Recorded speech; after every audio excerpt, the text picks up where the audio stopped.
Melbourne టెస్టుకు ముందు team India fast bowler మాటలతో రెచ్చిపోయాడు.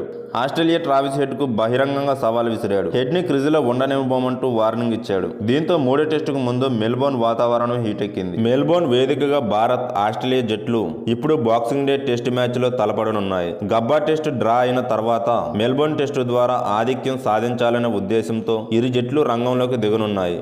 భారత్ దిగ్గజం జస్ప్రీత్ బుమ్రాతో డీల్ చేయడం మళ్లీ ఆస్ట్రేలియా బ్యాట్స్మెన్కు పెద్ద తలనొప్పిగా మారనుంది. అదే సమయంలో భారత్ బౌలర్లకు మరోసారి Australia powerful batsmen Travis Head సవాల్ ఎదురుకానుంది. అయితే మెల్బోర్న్ టెస్టుకు ముందు team India fast bowler Akash Deep రెచ్చిపోయాడు. ట్రావిస్ హెడ్ ని క్రిజ్ లో ఉండనివ్వబోమని అతను స్పష్టంగా చెప్పుకొచ్చాడు. సిరీస్ లో 4వ టెస్ట్ డిసెంబర్ 26 నుంచి మెల్బోర్న్ లో జరగనుంది. దీనికి ముందు భారత ఫాస్ట్ బౌలర్ ఆకాశ్ దీప్ విలేకరుల సమావేశంలో పాల్గొన్నాడు. టీమిండియా బౌలింగ్ ప్లాన్ ను బయటపెట్టాడు. ఫాస్ట్ బౌలర్ గా మేము అవే బంతులను కట్టుబడి బౌలింగ్ లో క్రమశిక్షణను పాటిస్తాం అంటూ ఆకాష్ చెప్పుకొచ్చాడు. మేము 2 ఓవర్ల నుంచి రౌండ్ ది వికెట్ బౌలింగ్ వేస్తాం. పిచ్ పరిస్థితులను అంచనా వేసి పిచ్చుకు అనుగుణంగా ప్రణాళికను తయారు చేస్తామంటూ చెప్పుకొచ్చాడు.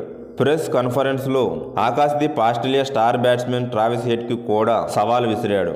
ఈ సిరీస్ లో టీమిండియాకు అతిపెద్ద తలనొప్పిగా మారిన హెడ్ గురించి ఆకాష్ మాట్లాడుతూ, ట్రావిస్ హెడ్ ముఖ్యంగా షార్ట్ బంతులను ఎదుర్కొంటాడని నేను భావిస్తున్నాను. మేము అతనిని క్రిజ్ లో స్థిరపడనివ్వం. మేము నిర్దిష్ట ప్రాంతాల్లో బౌలింగ్ చేస్తాం. తప్పులు చేయడానికి వారిని బలవంతం చేస్తాం. ఇది మాకు అవకాశాలను సృష్టిస్తుంది అంటూ చెప్పుకొచ్చాడు. ఈ సిరీస్ లో అత్యధిక పరుగులు చేసిన ఆటగాడు హెడ్. ఇప్పటి వరకు 2 సెంచరీల సాయంతో 409 పరుగులు చేశాడు. గబ్బా టెస్టులో 2వ ఇన్నింగ్స్ లో ట్రావిస్ హెడ్ గాయపడ్డాడు.